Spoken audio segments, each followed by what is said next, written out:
भारत विश्व की तेजी से उभरती महाशक्ति है, जो विश्व की चौथी बड़ी अर्थव्यवस्था होने की ओर तेजी से अग्रसर है। अर्थव्यवस्था के तेजी से विकास के लिए जरूरी है कि देश के इंफ्रास्ट्रक्चर का भी तेजी से विकास हो। यातायात के आधुनिक साधनों की उपलब्धता इसकी एक ज़रूरत है।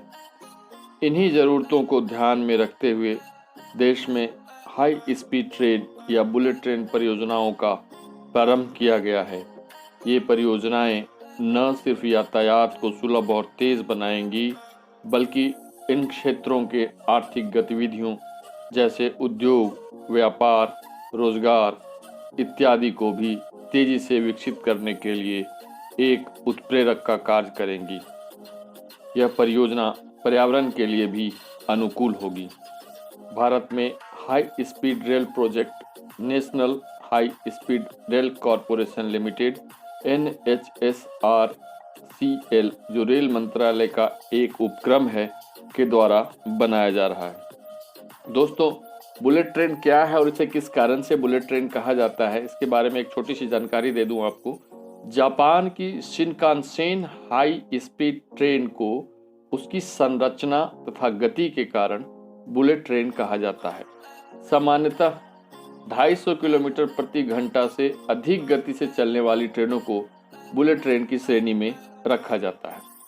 बुलेट ट्रेन परियोजना भारत की अब तक की सबसे बड़ी परियोजनाओं में से एक है। बुलेट ट्रेन के पहले चरण में इसे अहमदाबाद से मुंबई मार्ग पर शुरू करने का फैसला लिया गया है, जिससे अहमदाबाद से मुंबई की बीच की 508 किलोमीटर की दूरी को यात्री 320 किलोमीटर प्रति घंटा की रफ्तार से दौड़ने वाली बुलेट ट्रेन से मात्र 2 घंटे में तय कर लेंगे। सितंबर 2017 में भारत के प्रधानमंत्री माननीय श्री नरेंद्र मोदी तथा जापान के प्रधानमंत्री माननीय श्री शिंजो आबे ने भारत की पहली बुलेट ट्रेन परियोजना की आधारशिला रखी थी। इस परियोजना को जून 2022 तक पूरा करने का लक्ष्य रखा गया है तथा 15 अगस्त 2022 को भारत में पहली बुलेट ट्रेन का परिचालन प्रारंभ हो जाएगा। Mumbai Ahmedabad bullet train Japan की E5 शिनकानसेन तकनीक पर आधारित होगी। मुंबई से अहमदाबाद तक चलने वाली बुलेट ट्रेन पर कुल 12 स्टेशन होंगे, जो इस प्रकार हैं: साबरमती, अहमदाबाद, आनंद, वडोदरा, भरूच, सूरत, बिलीमोरा, वापी, बोईसर, विरार, ठाणे और बांद्रा कुर्ला कॉम्प्लेक्स, मुंबई।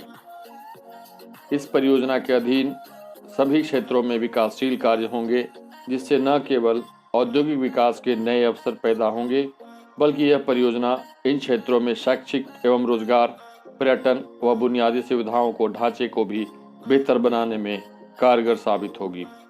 मुंबई के पास हाई स्पीड रेल कॉरिडोर का 21 किलोमीटर का हिस्सा अंडरग्राउंड होगा, जिसमें 7 किलोमीटर का हिस्सा समुद्र के अंदर से होकर गुजरेगा। इस परियोजना में पहली बार भारत में सर्वे के लिए लाइट डिटेक्शन एंड रेंजिंग यानी लिडार टेक्नोलॉजी का प्रयोग किया गया है। इस तकनीकी के माध्यम से laser data, GPS, data flight parameter तथा वास्तविक चित्रों के माध्यम से पिन पॉइंट सर्वे का काम जल्दी से किया जाता है। National high speed rail corporation limited द्वारा बड़ोदरा में विश्व स्तरीय उच्च तकनीकी प्रशिक्षण संस्थान की स्थापना की जा रही है, जहां हाई स्पीड रेल प्रोजेक्ट्स के construction, project implementation and management, operations maintenance तथा कस्टमर केयर के लिए इंजीनियरों, टेक्नीशियंस तथा अन्य स्टाफ को प्रशिक्षित किया जाएगा। Mumbai Ahmedabad high speed rail project के लिए जापान ने तकनीकी तथा आर्थिक सहायता प्रदान की है। इसमें मेक इन इंडिया के तहत जापानी कंपनी भारत में एक संयुक्त उपक्रम स्थापित करेगी तथा इस परियोजना से जुड़ी सभी चीज़ों को निर्माण भारत में ही करेगी। साथ ही साथ जापानी कंपनी भारतीय कंपनी को अपनी तकनीक का भी हस्तांतरण भी करेगी। यह परियोजना आत्मनिर्भर भारत के लिए एक महत्वपूर्ण उपलब्धि होगी जो पूरे विश्व में भारत को एक मजबूत, सशक्त, आत्मनिर्भर तथा तकनीक रूप में सक्षम, उन्नत एवं संपन्न राष्ट्र के रूप में पहचान स्थापित करेगी।